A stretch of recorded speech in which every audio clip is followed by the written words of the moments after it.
Hola, en esta oportunidad voy a explicar un poco sobre macroeconomía, que estudia cuáles son sus variables, su campo de estudio, diferencias entre macroeconomía y microeconomía y muchas otras cosas.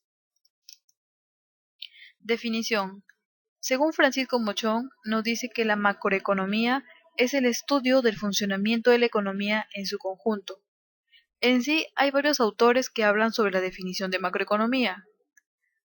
Quizá lo dicen en otras palabras, pero al final todas tienen el mismo significado. Por ejemplo, Michel Parkin nos dice que la macroeconomía viene a ser el estudio del desempeño de la economía tanto a nivel nacional como global. Por otro lado, Dorbunch nos dice que la macroeconomía viene a ser el estudio de la conducta de la economía en su conjunto. Entonces podemos concluir que la macroeconomía viene a ser el estudio del funcionamiento, es decir, cómo funciona la economía, del comportamiento, o sea, su conducta, y del desempeño, o sea, en qué sobresale.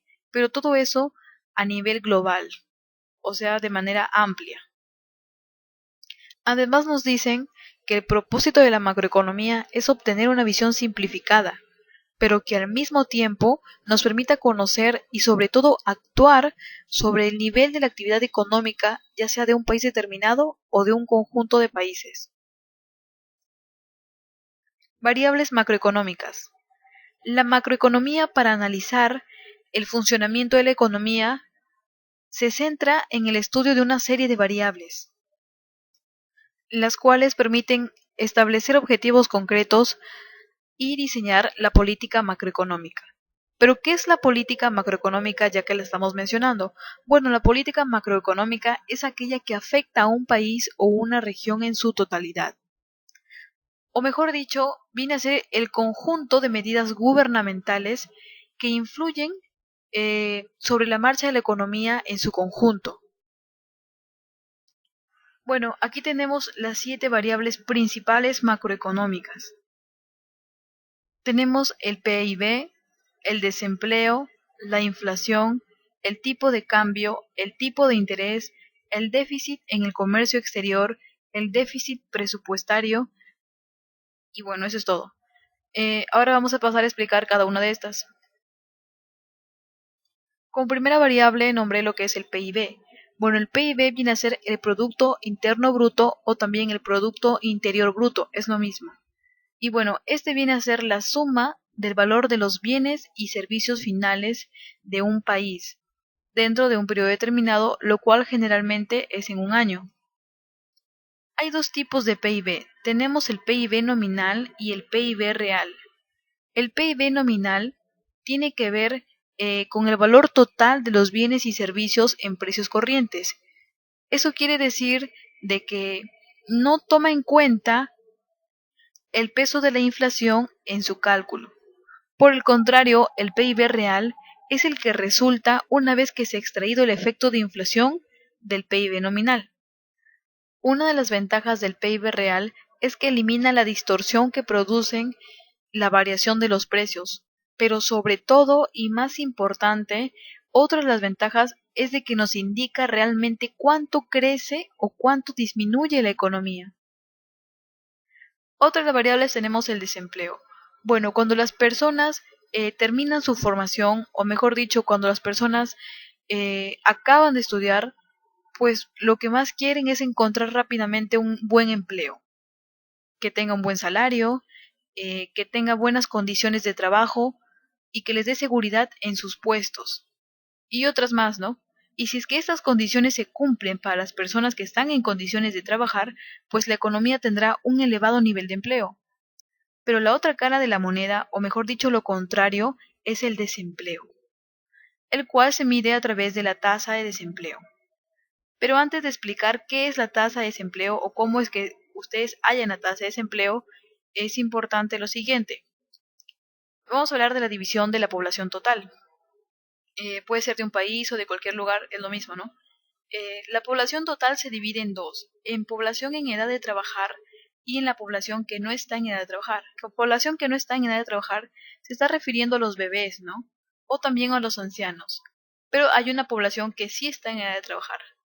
Y esta población que está en edad de trabajar se divide en inactivos y población económicamente activa o fuerza de trabajo. ¿Cómo así? Mejor dicho, la población que está en edad de trabajar se divide en las personas que simplemente no quieren trabajar y en las personas que sí quieren trabajar. Las personas que simplemente pues no quieren trabajar, a eso se les llama inactivos, pero las personas que sí quieren trabajar se llama población económicamente activa o fuerza de trabajo. Esta, a su vez, se divide en ocupados y en desocupados o parados. Los ocupados vienen a ser las personas que están trabajando y los desocupados o parados vienen a ser las personas que no tienen aún empleo. Mejor dicho, los desocupados o parados vienen a ser las personas que no tienen empleo, pero que sí quieren trabajar y que además sí están en edad de trabajar. Bueno, dicho esto, entonces decimos que la tasa de desempleo se mide a través del número de parados sobre la población activa multiplicado por 100. Otra de las variables tenemos lo que es la inflación.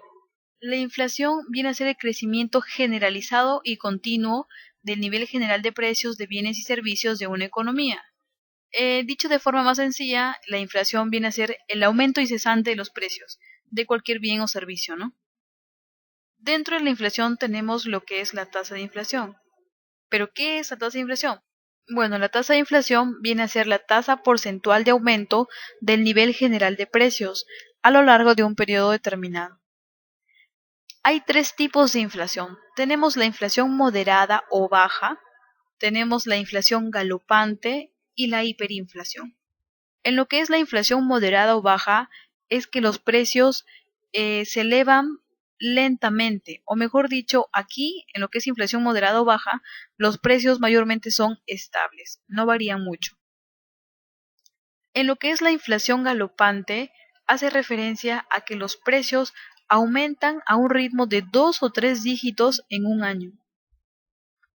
Y por último, la hiperinflación viene a ser el aumento de los precios hasta el 100% anual, lo cual supone una grave crisis económica, produciendo que el dinero de un país pierda su valor. Otra de las variables es el tipo de cambio. El tipo de cambio viene a ser el precio de la moneda nacional en términos de una unidad de moneda extranjera. Por ejemplo, en el caso del euro y el dólar, si nos dicen el tipo de cambio euro-dólar, pues esto vendría a ser el número de euros que hay que entregar para obtener un dólar. O sea, ¿cuántos de euros tengo que tener para que equivalga a un dólar, no? Por otro lado, si me piden tipo de cambio de dólar a euro, sería lo contrario. ¿Cuántos dólares tengo que dar o tengo que ofrecer para obtener un euro? Si nos dicen que un euro vale 1,25 dólares, hay dos alternativas. Si me piden el tipo de cambio de dólar a euro, como ya hemos visto, ¿cuántos dólares tenemos que entregar para obtener un euro? Sería 1,25 dólares, ¿no? Pero si me piden al revés, que es el tipo de cambio de euro-dólar, o sea, ¿cuántos euros debo dar para obtener un dólar? Entonces tendría que dividir 1 entre 1,25 y obtendríamos que 0,8 euros tendríamos que dar por un dólar. Tenemos el tipo de interés. El tipo de interés viene a ser el pago prometido de un bono o préstamo, pero que varía. Varía según el riesgo de la operación, según la garantía y según el periodo de tiempo. ¿Cómo así? Bueno, cuando dice según el riesgo de la operación, es porque cuando se concede un préstamo existe el peligro de que éste no se recupere. Sin embargo, ese riesgo varía, ese riesgo es distinto según las características del solicitante. Por ejemplo, si el préstamo es al gobierno, no hay tanto riesgo, o mejor el riesgo es prácticamente nulo. Pero si el préstamo es a una empresa nueva, pues aquí el riesgo sí sería considerable. Otro es que el tipo de interés también varía según la garantía que ofrezca el solicitante. ¿Cómo así?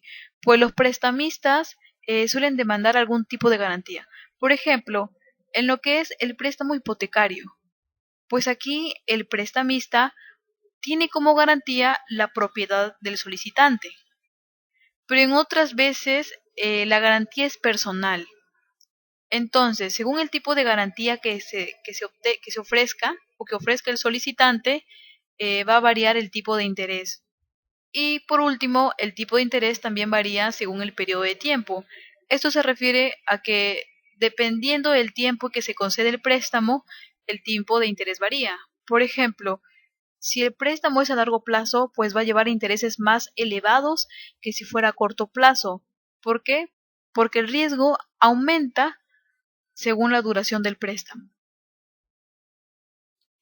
Otra de las variables tenemos el déficit en el comercio exterior. El déficit en el comercio exterior viene a ser el excedente de las importaciones de bienes y servicios respecto a sus exportaciones. Mejor dicho, hay déficit en el comercio exterior cuando las importaciones de algún bien o servicio son mayores que sus exportaciones de ese mismo bien y servicio. Por tanto, se calcula restando las importaciones de ese bien menos sus exportaciones. Y por último, el déficit presupuestario, que también se le conoce como déficit fiscal o déficit público. Este viene a ser la diferencia de los gastos públicos con los ingresos públicos. Mejor dicho, el déficit presupuestario se da cuando los gastos son mayores que los ingresos. Por tanto, aquí se incurriría en una pérdida. Y todo esto con respecto a las variables macroeconómicas. Por último, tenemos las diferencias entre macroeconomía y microeconomía.